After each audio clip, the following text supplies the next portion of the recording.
መራር ሐቁ ልትቀበለው የሚገባው መራር ሐቅ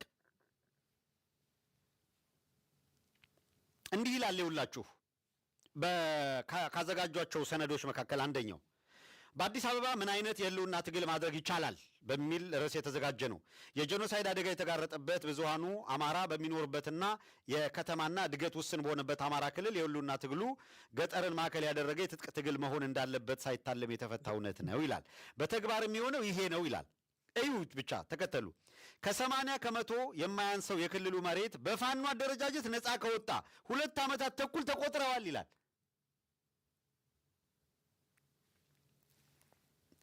ከ80 ከመቶ የማያንሰው የክልሉ መሬት በፋኖ አደረጃጀት ነፃ ከወጣ 2 ዓመት ተኩል ተቆጣጥረውታል። በማን ትግል?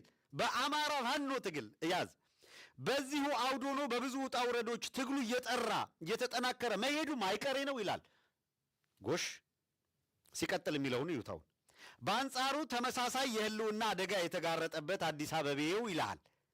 ተመሳሳይ የህልውና አደጋ የተጋረጠበት አዲስ አበቤው ይላል።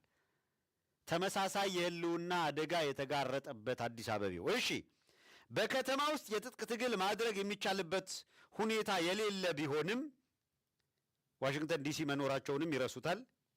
ከዛ በኋላ እና ቀጥሎ የሚሉትን ነው።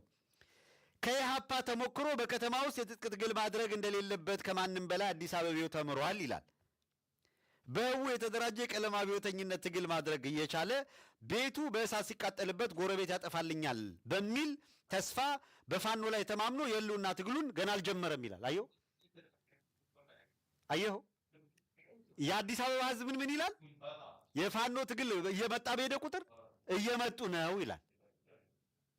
እነዚህኞቹ ምን አሉ መሰለ? የአማራ ትግል ለአዲስ አበባ ጎረቤት ነው። አየኸው ጌታዬ፣ በራራ አዲስ አበባ ናት። አዲስ አበባ ያለው 60 በመቶ አማራ ነው። የሚመጡት ወንድሞቹ ናቸው፣ ጎረቤቶች አይደሉም።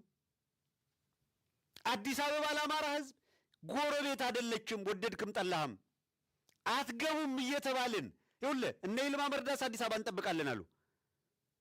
እና ዳልቻ ቤቢ አትገቡም ብለው ሜዳ ላይ የሚያስቀሩን እንዳንተ አይነት አስተሳሰብ ይዘው እንደናንተ አይነት አስተሳሰብ ይዘው እዚህ ስብስብ ላይ ቀመር የሰራችሁ አካላት እንደናንተ አይነት አስተሳሰብ ይዘው አዲስ አበባ ለአማራ ጎረቤት ናት ብለው ነው የሚያምኑት።